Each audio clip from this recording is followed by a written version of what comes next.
Shalom. Isaiah 34 and 5. For my sword shall be bathed in heaven. Behold, it shall come down upon Idumea and upon the people of my curse to judgment. Kal Yahweh Bahashem Yahweh Shai Bahashem Rakak Kradash. Shalom and salutations and double honors. They rule well. The elders of Great Millstone, well learners, 100% true from. The elder apostles, the bishops, the prophets, and the teachers of Great Millstone. Shalom. My name is Yahalal, and I'm back again with another video. I rock desire you may be edified. And I want to entitle this, The Understanding of the Sword in the Scriptures. So I just got a couple of scriptures that I'm going to go into, and I pray that you be edified with it. And that was Isaiah 34 and 5, and it was just a little understanding of what the what we call the sword is the modern day gun, and the missile is the modern day sword of the gun, if that makes sense.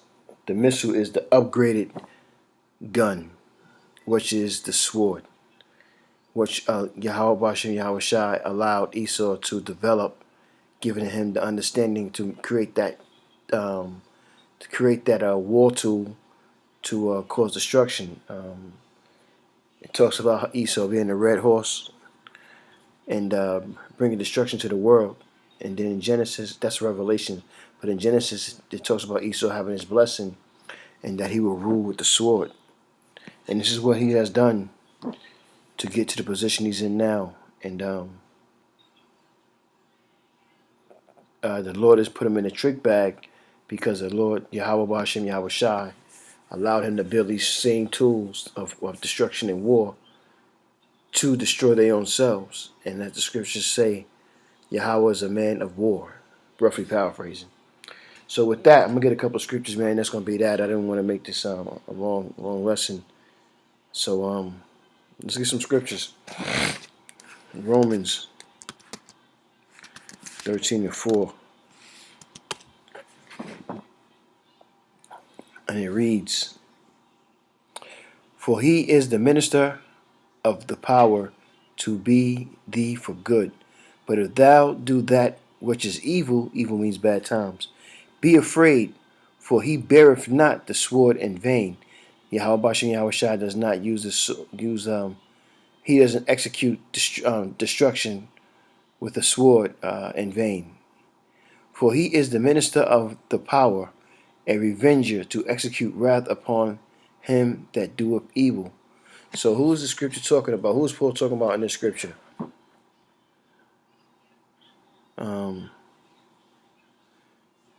To get better understanding of the context, let's go up. Let's go to verse 1. And you see this, the aim is to be subject to government. First scripture it reads, Let every soul be subject unto the higher powers, the Elohim. For there is no power but the Most High. The powers that be are ordained of the Most High. Whosoever therefore resisteth the power, resisteth the ordinance of the Most High. And they that resisteth shall receive to themselves damnation. For the rulers are not a terror of good works, but to the evil wilt thou then not be afraid of the power. Do that which is good, and thou shalt have praise of the same. So Paul is talking to the Israelites that are in Rome who call themselves Romans, which are Gentiles that don't know their heritage. So yes, Israelites are Gentiles. And Paul is letting them know that the Lord is not going to use his sword in vain. And whatever the scriptures are saying, the Lord is backing it up. And if you go against any scripture of Yahweh Bashem Yahweh Shai, you're going against Yahweh Bashem Yahweh Shai. doesn't matter, and you're erring and you're going off. So you have to understand that everything that that the scriptures say is supposed to go. There's no like wacky tacky Christians. They like the scriptures until you bring out something that they don't like or don't understand, and they cherry pick, so they won't support it. Let's get another scripture. This is a good scripture right here. Psalms.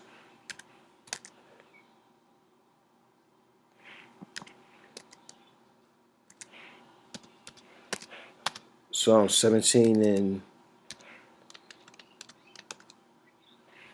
13.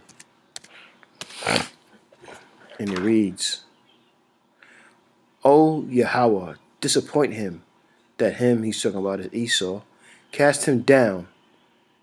Casting him down, he's talking about Esau, bringing him down. Deliver my soul from the wicked, which is thy sword. So King David is asking the Lord to protect him, to give him coverage, because he knows that the Lord uses Esau to execute his vengeance in certain things and to execute violence, mass murderers, deletions of all kinds, because he made Esau to be that kind of person. And who is Esau, everybody? Esau is the so-called white man.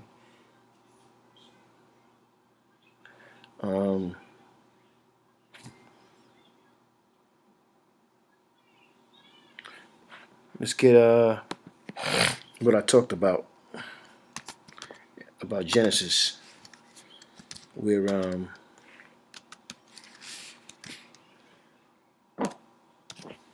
Esau got his blessing.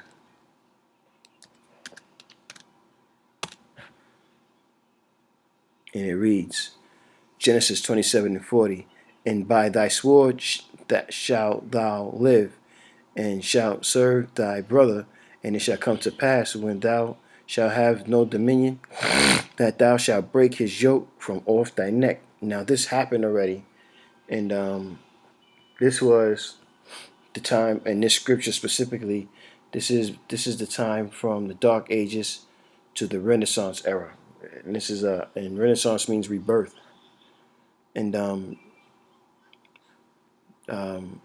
Jake ruled for 1,000 years in Europe, and Esau was under him. And when Esau was able to break that yoke and come from up under him, then he had dominion. But that's what happened, is that Esau was under us. Let's get Job. Job.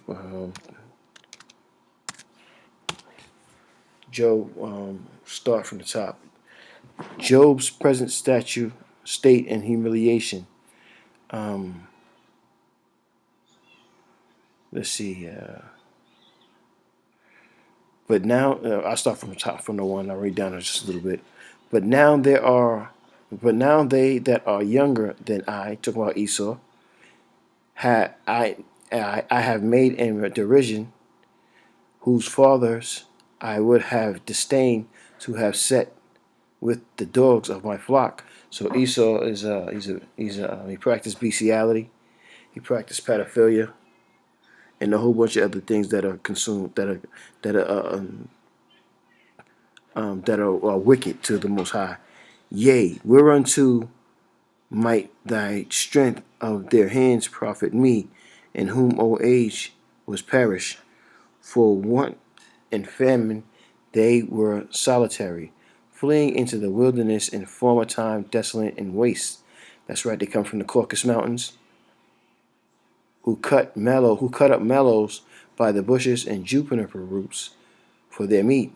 That juniper roots is like a I want to say it's like a vitamin, like it's a herb. It's a herb that that they ate to cock diesel, baby. Um,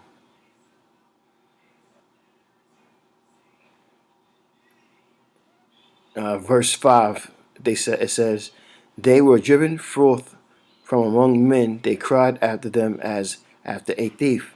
So, when we would see the dirty Edomites, which they're going to be brought back to that state again, we would say, get away from us. You nasty, move. We were treating Esau like as a bum.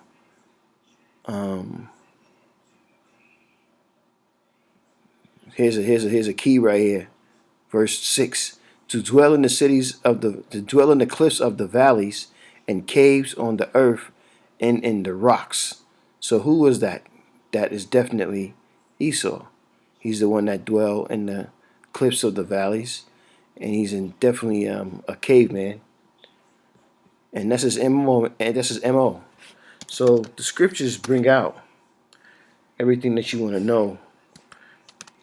The scriptures don't hide anything, but as the scriptures say, the Lord is not author of confusion. So you have to you have to have one of the Lord's men who was raised up by Yahweh Bashem Yahushua to teach you. And it has to be the 100% truth. Luke 2:35. Yea, a sword shall pierce through thy own soul also, that the thoughts of many hearts may be revealed. Excuse me. I'll read it again. Matter of fact. So I'm going to read it again real quick. Luke 2:35. Yea, a sword shall pass through thy own soul also. So Jake is going to also be destroyed with Esau, that thy thoughts of many hearts may be revealed. That the minds of the wicked Jake is going to be revealed. All the scoffers and naysayers and the wicked things that Jacob do, the Israelites do behind closed doors or try to do in the dark, it's going to be discovered. And they're going to die along with their massa that they love so much. Last scripture, Revelations 13:10. And it reads, he that leadeth into captivity shall go into captivity. He that killeth with the sword must be killed with the sword. Here is the patience and the faith of the saints. And we who are consider themselves to be hopefully part of the humble elect, we are the saints. The Israelites are the saints, but there's an elect out of the elect people. And the scripture is something that makes all Gentile nations scared, because they realize that if you let us into captivity or you let us into poverty, then you're also going to go into poverty. What you do shall come back to you through the powers of Yahweh, Bahashem, Yahushua. So I would like to say you edify with that real quick, man. I'm going to say, Kahallah Yahweh, Bahashem, Yahushua, Bahashem, Rakakradash.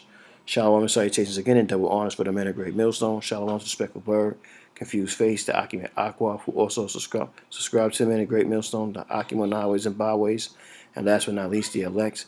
My name is Yahalal. I would like to say you're edified, and until then, I'm going to say Shalom.